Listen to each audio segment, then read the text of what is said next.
Okay, so we are starting, if you've got the book, we're on page 32, Matthew chapter 2, verses 3 through 9. Does anybody want to read What? Matthew 2, 3 through 9? I got my Bible. You looking for a reader? Yeah. I'll read. Everybody ready? Anybody willing? I'll read. Yeah. Okay. You want me to do the whole thing, Sarah? Yeah, you want 3 through 9. Just Okay. 3 through 9 for right now. Okay. When Herod the king heard of this, he was disturbed, and so was all Jerusalem with him. So he collected all the chief priests and scribes of the people and asked them where the anointed one of God was to be born. They said to him, in Bethlehem in Judea, for so it stands written through the prophets. And you, Bethlehem, land of Judah, are by no means the least among the leaders of Judah. For there shall come forth from you the leader, who will be a shepherd to my people Israel. Then Herod secretly summoned the wise and carefully questioned them about the time when the star appeared. He sent them to Bethlehem. Go, he said, and make every effort to find out about the little child. And when you have found him, send news to me that I too may come and worship him. When they had listened to the king, they went on their way. Okay. So you remember from last week that the wise men were astrologers. Tradition has changed over time. At one point, it was thought that there were 12 of them. We have no idea how many there are. Today's tradition is that there are 3, and we get the number 3 from the 3 gifts, the gold, frankincense, and myrrh. So Herod got upset. Herod was half Jew. You may remember from past Bible studies that the Jews didn't like Herod. And the reason for this is that he's only half Jewish. He is half Idumean. And the Idumeans were conquered by the Hebrews probably 2 or 3 generations prior to Herod. And they were forced to convert to Judaism. And the Jews yelled and screamed when somebody took them over and tried to do that to them, but they turned and did it to the Idumeans. So Herod was not seen to be completely Jewish because he was half foreign, and his family's conversion was forced upon them. So people were a little skeptical about him. But he made himself popular with Rome, sucked up to them, and was given a considerable amount of territory to rule over. And so he'd been ruling for quite a while at this point. In fact, he dies very soon after Jesus is born. Okay. I was surprised to read that there was actually a good side to Herod. If you read the book, for those of you that don't have it, said he could be generous. In times of difficulty, he canceled the taxes to make things easier for the people. And in the famine of 25 BC, he actually melted down his own gold plate to buy corn for starving people. I had no idea. There were other Herods who, were kin to him that were more aggressive or violent or mean. Yeah. But he was, so he could be generous. He also, we know him as Herod the Great because of his building. He had the second temple built, although it wasn't finished until many years after he died. Lots and lots and lots of buildings all over the area that he was responsible for. But he was just horribly suspicious of everybody, and just murdered anybody he thought might in the least way be coming after his throne. murdered his wife, murdered, I think, 3 of his sons. Um, he just murdered people. So he was very warped. So when he hears that there's a new king born, of course, he's going to freak out big time. So it says that Jerusalem worried with him because the people of Jerusalem knew that when Herod was freaking out, it wasn't going to be good for anybody. So he calls the scribes, they study their Bibles and tell him where the Bible, what the Bible says in terms of the prophecy. Barclay has an interesting discussion here and says that as soon as he's born, people start reacting to Jesus the way they still do today. There are 3 different ways to react to Jesus. Number 1, the way Herod did, of hatred and hostility. Hate Jesus. Number 2, the chief priests and the scribe just said, yeah, this doesn't affect me. I don't care. And they ignored the whole thing.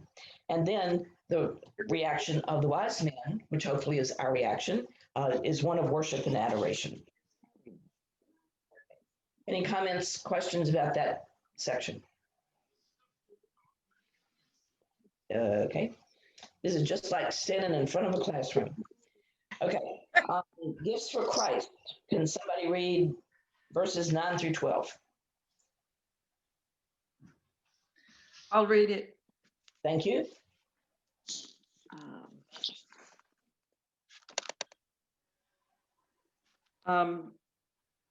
After this interview, the wise men went their way.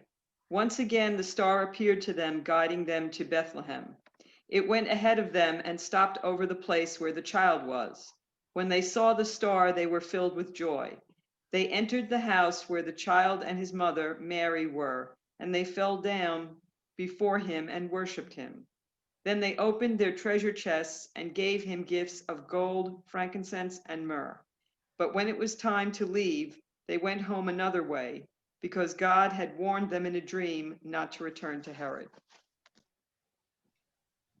I was curious, so I looked up how far they had to travel. Bethlehem is only 6 miles from Jerusalem.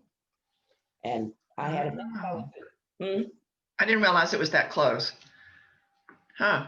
Yeah, I was surprised it was that close. And I had a map. I was going to show you a couple of places here, but anyway, it is very, very close. So they probably got to him the next day after they saw Herod. And Barclay makes the point that we don't need to be literal here. This is poetry in motion. Of course, a star shining down on something isn't going to be literal. So not to get hung up on those things. Going back to the legends about the wise men, we actually, according to legend, they have names and characteristics. So that their names are Caspar, Melchior, and Balthazar. And Melchior was an old man, gray-haired with a long beard, and he brought the gift of gold. And gold is a gift of kings. Mm-hmm. It was the custom that no one ever approached a king without a gift, and so gold was very appropriate here. Caspar was young and beardless and flushed with youth, and he brought the gift of frankincense. And frankincense is the gift of a priest. It was in temple worship and at the temple sacrifice that the sweet perfume of frankincense was used. And the priest has the role of being a bridge builder. The priest is the connection between the people and between God. And then Balthazar was swarthy with a beard newly grown upon him, and he brought the gift of myrrh. And myrrh is for one who is about to die. Yeah, you could use half of it. Embalming. Myrrh was used for embalming. Myrrh was used for embalming. Okay. So the 3 gifts are appropriate for 3 different aspects of Jesus's life. What a nice gift to bring a child. Yeah, bringing gold to a kid. Don't you know, Mary and Joseph said, hot damn. We can pay the mortgage. Yeah. I always like the way whenever you see pictures of the three kings, they try to represent three different groups of people to be inclusive, Yeah. like Asian, African, and what's the third one? Maybe European. But they try to be inclusive by making them look like they came from three different continents, when if they came from the east of Bethlehem, they didn't come from three different continents. Right. But Yeah. the symbol, it's all about the symbolism, Yeah. you know. And my Bible has a note that the myrrh was a symbol for passion. Oh, okay. That the gold was royalty. The frankincense was symbolic of divinity. All right, but then Okay. passion for the myrrh. Don't you think the goal was for them to live on in Egypt for, they possibly were there for as long as 2 years. The gold they could sell and buy food and lodging and whatever. That makes sense. Yeah. Guys didn't know that they were going to be paying their way to Egypt. Yeah. Well, not at that point. Yeah, not at that. Yeah. But on the other hand, it wasn't very long thereafter. So, and it's not like they had banks back then where they could have made a deposit. Right. So, you know, they may have just been sitting on the gold for a little bit. You know, all my life, I wondered what frankincense smelled like. And then one of my coworkers is real big into essential oils. So she was telling me that she used frankincense for dry skin, eczema, blah, blah, blah. So I ordered some, and it smells kind of like like a real piney pine saw sort of smell. So this past year, when we lit the Advent candle, I brought my frankincense down, and the grandkids were lighting the Advent candle, and I let each of them smell the frankincense so they would know what it smelled like. Wow. They didn't get any gold. Yeah, But frankincense became real to them. Oh, absolutely. Yeah. What about myrrh? Does anybody have any experience with myrrh? I'll have to order that for next year. Is that an essential oil? Oh. Yes, it is. And it's actually, you could order myrrh from the same company. Oh, wow. Isn't one of them It's a a tree spice, isn't sap? it? You get it out of trees, you cut the tree and the sap comes out or something? I'm not sure, Isn't it a but it does spice? have a very piney. I think so. frankincense is made from the resin of the boswellia tree. So frankincense is, okay. So if myrrh is the, you know, of passion, does that mean it's an It's a aphrodisiac? spice.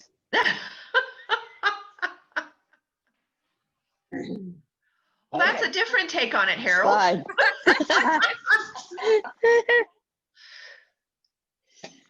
How do you spell myrrh? Myrrh. Does that sound about right? I think so. The 2 R's. MYRR. 2 R's. Yeah. 2 R's.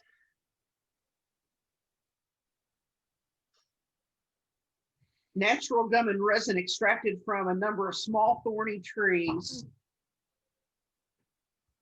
Okay. Okay, so both frankincense and myrrh are from trees. It's used as a stimulant to increase, to help with ulcers, colds, asthma, lung congestion, arthritic pain, everything, leprosy, Well, syphilis. we all need to get a cup of that. Moving on. I want a cup of myrrh for Christmas. Get a big bow Yeah. on it. Okay. I will read the next 3 verses. This is the escape to Egypt, the verses 13 through 15. When they had gone away, Mhm. behold, an angel of the Lord appeared in a dream to Joseph. Rise, he said, and take the little child and his mother and flee into Egypt, and stay there until I tell you, for Herod is about to search for the little child in order to kill him.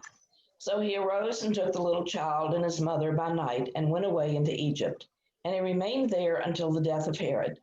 This happened that the words spoken by the Lord through the prophet might be fulfilled.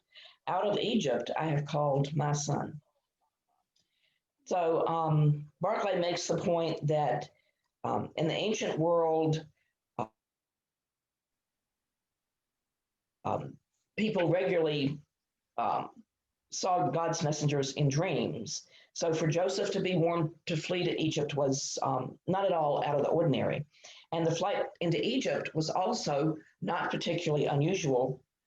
Barclay makes the point that at that time, there may have been as many as 1 million Jews living in Egypt. So Mary and Joseph would have had a welcoming community to move into. It wouldn't have been like they were in a foreign land and not knowing anybody. So there would have been, and actually not just Egypt. He says in the city of Alexandria, there were more than 1 million Jews. So just in that one city. So a large Jewish population. So it wasn't like they just went somewhere and had no support. And then Barclay gets into some stuff that I was not familiar with. An interesting fact later on that the enemies of Christianity and the enemies of Jesus used the stay in Egypt to peg and attack their slanders to him. Egypt was proverbially the land of sorcery, of witchcraft, and of magic. The Talmud says 10 measures of sorcery descended into the world. Egypt received 9, the rest of the world 1. So the enemies of Jesus declared that while he was in Egypt, Jesus learned the magic and the sorcery that made him able to work the miracles. And then later on, a pagan philosopher, Celsus, directed his attack against Christianity in the 3rd century, kind of saying the same things, even to the point that Jesus had all the magic formulas tattooed on his body, which of course made no sense because he left Egypt he went in as a very young child. He was still a child when he came out. Because like I said earlier, Herod died very soon after Jesus was born. Well, it probably took a while for word to get to Egypt. Yeah, that's true too. Well, the exhibit that's at the Virginia Museum right now, the Sunken City special exhibit that's at Virginia Museum. Mm-hmm. The artifacts basically are from like 300 BC up to 200 AD. So basically this period of time, and it's a city that ended up sinking right off the coast of where Alexandria was, in that general area. And it sort of sat underwater for like 1,200 years and kind of got forgotten. So it's interesting because the artifacts, have to do with the different gods and stuff. And I always thought of Ra as being the main god, but there was nothing about Ra. It was other gods. So their polytheistic religion evolved and brought in more Greek and Roman influences. I mean, the artifacts, a lot of them resemble Greek and Roman art. So it's really interesting how things evolved. And so, to know that this exhibit basically covers this time frame as well, and potentially this area where Joseph and Mary and Jesus went to. So. Okay, very interesting. Thank you. Another thing to note so far in our readings today is that twice we've heard Matthew's emphasis is on Jesus being, Jesus's coming is basically foretold by the prophets. Matthew's always wanting to tie you to the Old Testament.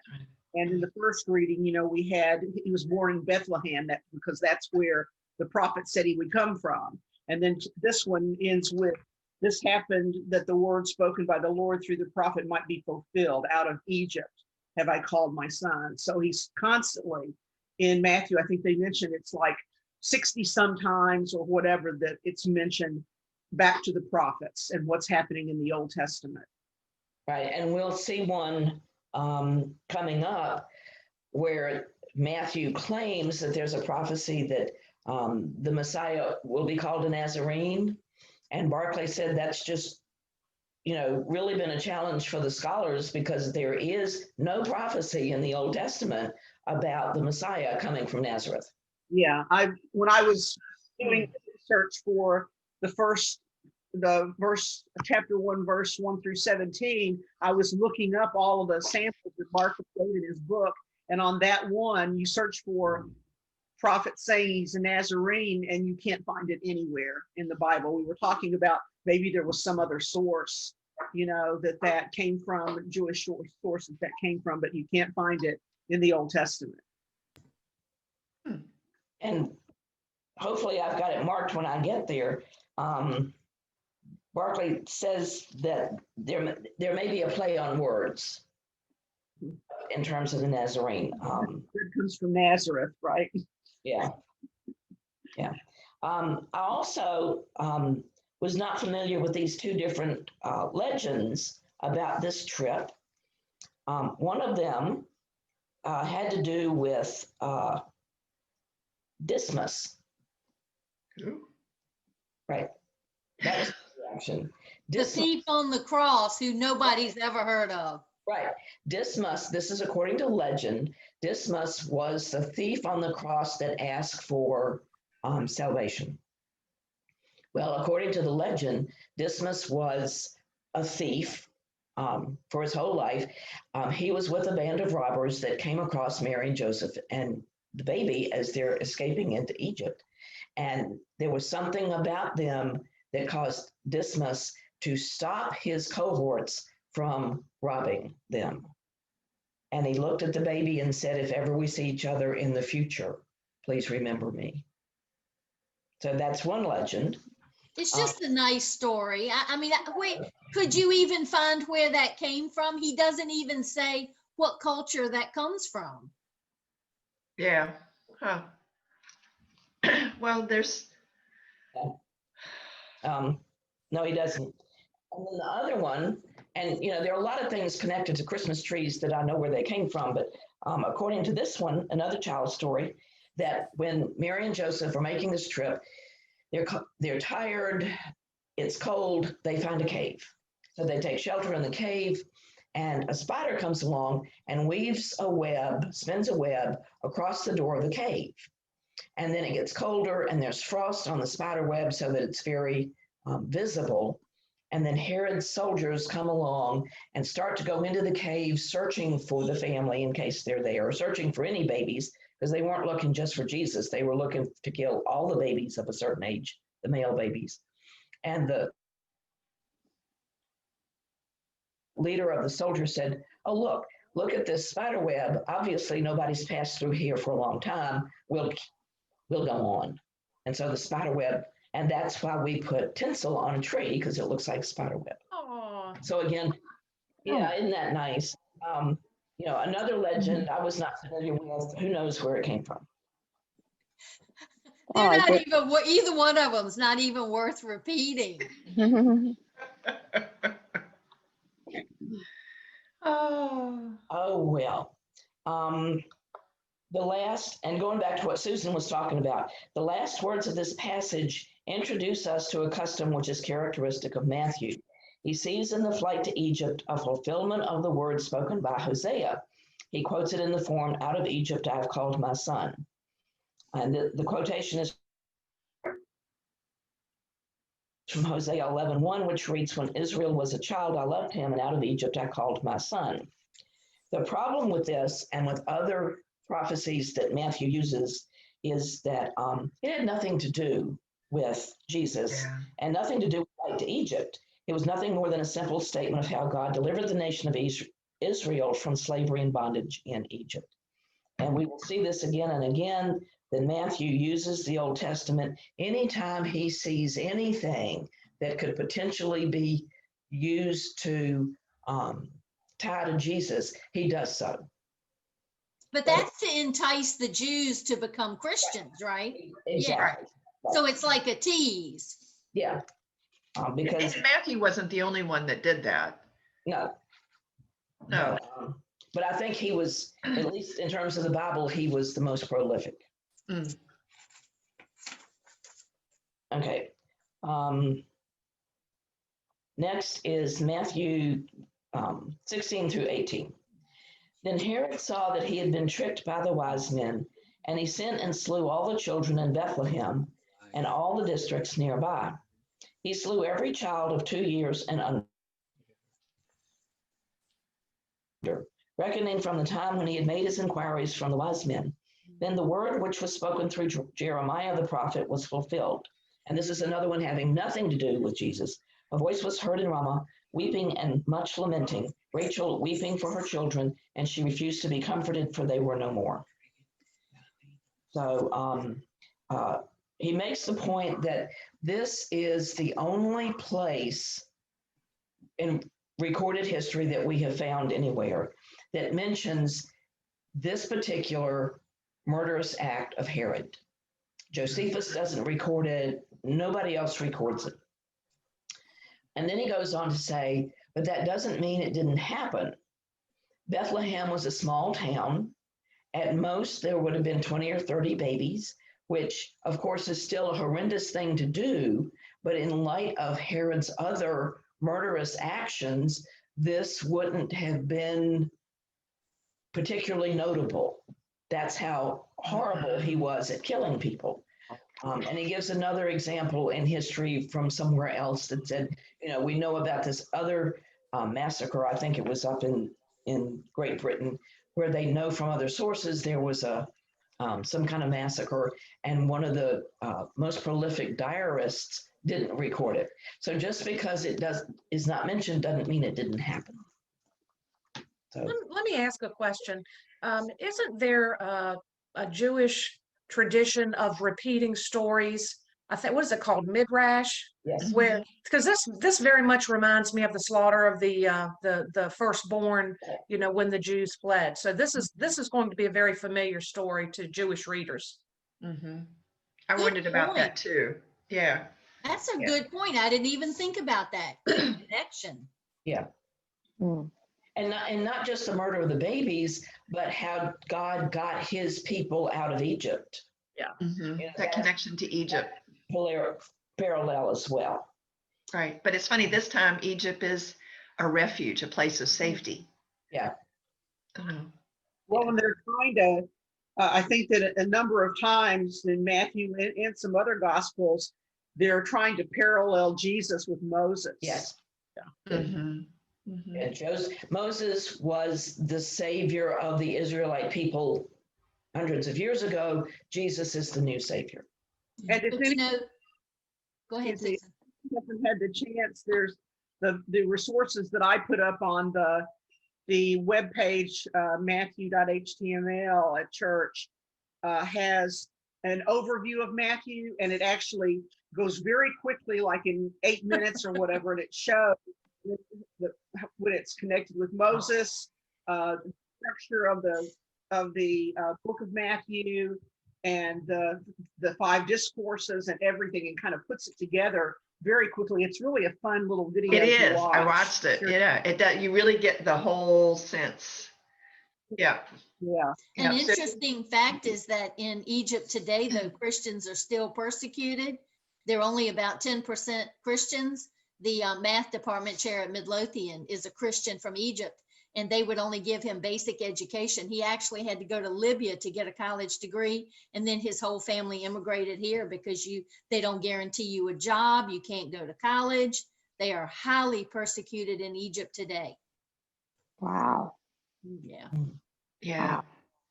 And it's, I don't know if it's quite that severe, but similar in India. Oh, really? Remember when Anne, can't think of her last name, from Williamsburg, from Olive Branch, went on the woman-to-woman trip and came and did the woman-to-woman trip to India. Anne Bradshaw? Yes. And she talked about how, you had to be careful, that Christian symbolism really wasn't allowed. My recall is that Christian symbolism wasn't really allowed to be seen in public. So maybe not as severe as, what your Egyptian friend was talking about, but similar kinds of things. Because Well, it's I a have a country that's biology- predominantly Hindu and Buddhist. Yeah, I have a biology teacher friend who did a tour down the Nile on a boat, and that was in the 80s, and they were shot at from the bank by people because it was a Christian tour on a boat in the Nile, and they shot at them. Yeah. Well, but and retros, and sort of turn around, there have been times that Christians in different parts of the world, when they're the group in power, have done similar things to lesser religious groups. Like maybe the Crusades or something. Yeah. Yeah. Yeah, a few hundred years of that. Yeah. Wait a minute, let's get the Crusades straight. That is, you talk about a story, a myth that is repeated, that is untrue. In 1099, Pope Urban II was begged to send some forces because the Muslims were making lampshades out of Christians. And almost every crusader, every nobleman that sent anyone over to the Crusades ended up going bankrupt. I mean, this whole thing about the Crusades and all the, they just went over and did all this stuff. It's just, look up the history. It's not true. I did not know that. Now I'm going to have to go read a book on the Crusades. Thanks, Harold. I've got a stack of 20 books on my table. Welcome, Sandy. How are you? Good morning. Good morning. Yeah, Harold keeps us straight as much as is possible. Okay, well, let's segue from the Crusades to the Inquisition. I think we've got it there. Well, it's anyhow, let's move on with Matthew. Okay. All right, so we are in Matthew, finishing up chapter 2. Yeah, I might make it. Okay, just making sure I've said everything here. Just another comment about the prophecy that really isn't connected, about Rachel weeping. That's from Jeremiah, and it's talking about how as the Israelites came out of Egypt on their sad way to an alien land, they passed Ramah, and that's where Rachel lay buried, and she's weeping even in the tomb for the fate of the people. Okay, return to Nazareth. When Herod died, behold, the angel of the Lord appeared in a dream to Joseph in Egypt. Rise, he said, and take the little child and his mother, and go into the land of Israel. For those who seek the little child's life are dead.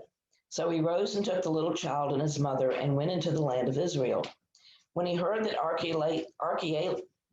Archelaus was king in Judea instead of Herod, his father, he was afraid to go there. So when he received a message from God in a dream, he withdrew to the districts of Galilee, and he came and settled in a town called Nazareth.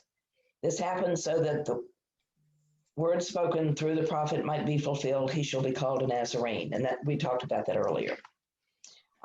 So in terms of who was king where, when Herod died, before Herod died, he realized that there was no way that any of his sons would be allowed to rule over the area that he had been a ruler of. I talked about how Rome had given him a fairly large territory.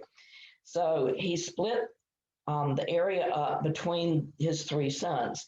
Judea went to Archelaus, Galilee went to Herod Antipas, and the region away to the northeast and beyond Jordan went to Philip. But that really didn't help things. Archelaus was a bad king. In fact, he didn't last very long. But the point is, Joseph received word of that situation in Bethlehem, so he didn't go back to Bethlehem. He went to Nazareth. So he settled there. And Nazareth is about 65 miles north, maybe a little northwest from Bethlehem. And Barclay makes the point that this is not some way out of the way, never going to see anything town, that Jesus could go up on the hill and kind of see the world traveling at the bottom of the hill. That it was, and Nazareth is very close. I wish I could share my map with you. I'm going to try an experiment. Let me try this.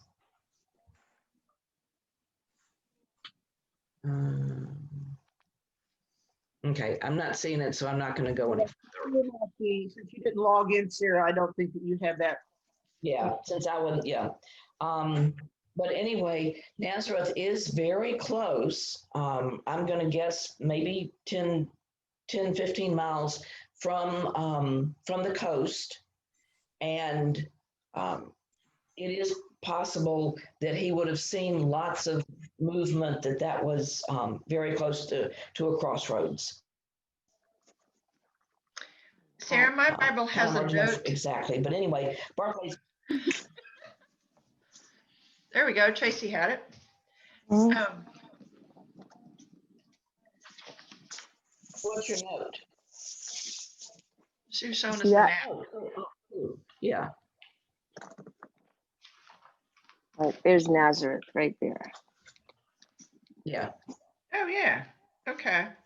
Yeah. So if you've got a Bible map and going to look at it, you can see that it very possibly was a situation where Jesus could have been exposed to a lot. So it was in southern Galilee, Yeah. southern part of Galilee. Correct. Sarah, my Bible has a notation that the term Nazarene apparently was used in the Jewish community to refer to Jesus's followers. I've Whereas heard in that. the Greek community, the word Christian was used Oh, to interesting. refer to Jesus's followers. Okay. So the significance of the word Nazarene during the time that, I'm assuming during the time that Matthew would have been written, would, in the Jewish world, that he would have been referred to in the Jewish world during that time of Matthew's writing as Nazarenes. Okay. Cool. Thank you. Okay, the last so that finishes that chapter. Barclay has another section about the years between. Jesus died when he was 33.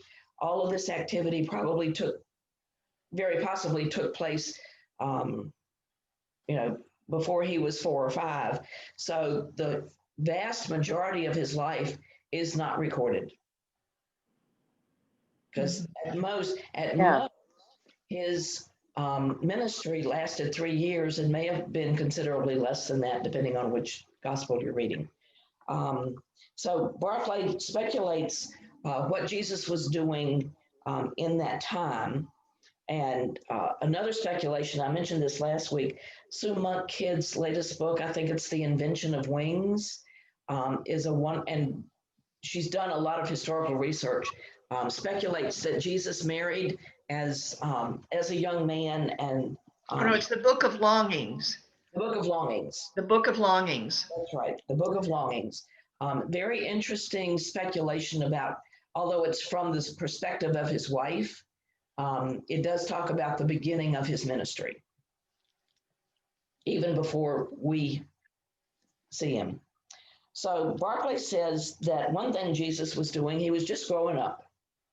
Growing up to be a good man in a good home, and that he had good parents, and that was important to his becoming who he did. And number 2, he was fulfilling the duties of an eldest son. It seems very possible that Joseph died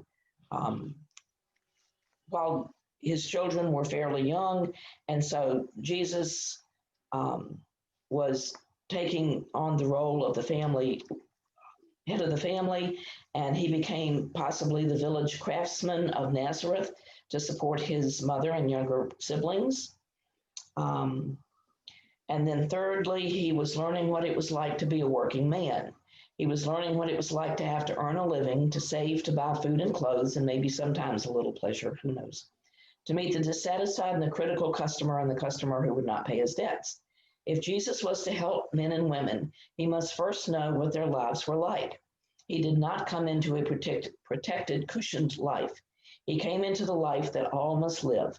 He had to do that if he was ever to understand the life of ordinary people. Mm-hmm. So that's Barclay's comment on, yeah, it does. If Jesus had been born to riches And Barclay even uses this comparison of Marie Antoinette when the French people revolted and she said, "What's going on?" And somebody said, "Well, they don't have any bread." And she said, "Well, let them Eat cake instead. eat cake." She could not, lack of mean starvation. So Jesus didn't have that problem. He grew up with the people that he was preaching to. Mhm. So, any other comments? Getting a little short on time here. All right, thank you, Sarah. Thank you. Yeah. Thank you. Okay, see y'all next week. All All right. right. All right, bye. Bye.